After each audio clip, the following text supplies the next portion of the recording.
یہ ویڈیو ان اسٹوڈنٹس کے لیے ہے جو کہ انٹرنشپ میں انرولڈ ہیں اور ان کی اسائنمنٹ 2 یعنی پروگریس رپورٹ کی اسائنمنٹ پینڈنگ ہے۔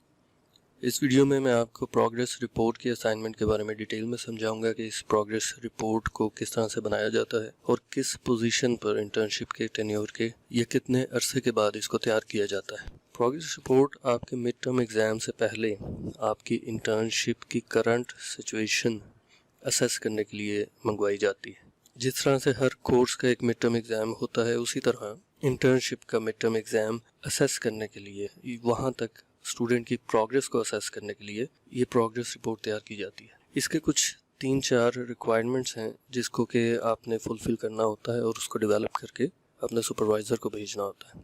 سب سے پہلے تو اس میں آپ انٹروڈکشن لکھیں گے جس میں کہ stating where and when the internship is performing along with a brief description of the organization۔ Introduction میں آپ لکھیں گے کہ کب اور کہاں آپ نے انٹرنشپ سٹارٹ کی، یعنی کہ کس ادارے میں، اس کا ایڈریس، اس کے بارے میں کچھ لکھیں گے، اپنی انٹرنشپ کو سٹارٹ کرنے کے بارے میں لکھیں گے، اور کہ اس آرگنائزیشن جس میں کہ آپ انٹرنشپ کر رہے ہیں اس کے بارے میں ایک بریف انٹروڈکشن لکھیں گے۔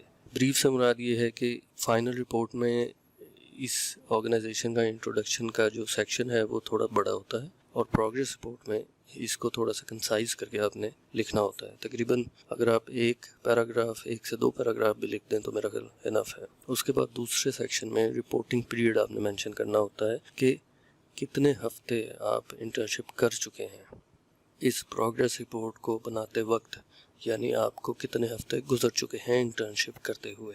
اس کے بعد تیسرے سیکشن میں آپ اکمپلشمنٹس اینڈ ورک پرفارمڈ، یعنی کہ اس میں اب آپ مینشن کریں گے کہ پچھلے ٹینیور جو کہ آپ انٹرنشپ کا اس وقت تک گزار چکے ہیں، جتنے بھی ہفتے، 3 4 5 ہفتے، اس میں ابھی تک آپ نے کیا اکمپلش کیا، یعنی کیا حاصل کیا، آپ نے کون سے ٹاسک اچیو کیے، کون سی ٹارگٹس تھے یا گولز تھے وہ اچیو کیے، یا کیا کیا کام آپ کر چکے ہیں۔ اکمپلشمنٹس لکھیں گے۔ Details of training in the departments, جن ڈپارٹمنٹس میں آپ نے اس آرگنائزیشن کی ٹریننگ کی ہے یعنی انٹرنشپ کی ہے اس کی ڈیٹیل لکھیں گے۔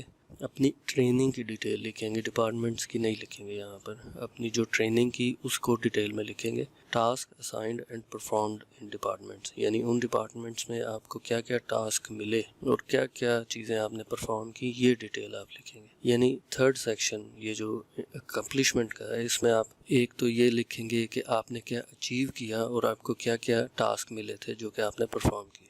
اور پارٹ 4 جو ہے یعنی لاسٹ سیکشن اس اسائنمنٹ کا، اس میں آپ لکھیں گے plans for the rest of the semester, یعنی جو آپ کی انٹرنشپ کا ٹینیور باقی رہ گیا ہے اس میں آپ کے کیا پلانز ہیں، آپ کیا اچیو کرنا چاہتے ہیں، یا آپ کی ٹو ڈو لسٹ میں کیا کیا ٹاسک ہیں جو آپ نے پرفارم کرنے ہیں، یا کیا گولز ہیں جو آپ نے اچیو کرنے ہیں۔ سو یہ 4 سیکشنز ہیں اس رپورٹ کے۔ یہ بہت زیادہ ڈیٹیلز اس کے لیے ریکوائرڈ نہیں ہیں، مگر ضروری انفارمیشن ضرور ریکوائرڈ ہے۔ سو اس کو آپ جس طرح سے ان چیزوں کو یہاں پر پوچھا گیا ہے اسی طرح سے آپ اس کو پروڈیوس کر کے اپنی ایک اچھی پروگریس رپورٹ تیار کر سکتے ہیں۔ اس ویڈیو میں اتنا ہی تھا۔ کسی اور انفارمیشن یا گائیڈنس کے ساتھ آپ کے لیے پھر ویڈیو شیئر کروں گا۔ تب تک ٹیک کیئر، اللہ حافظ۔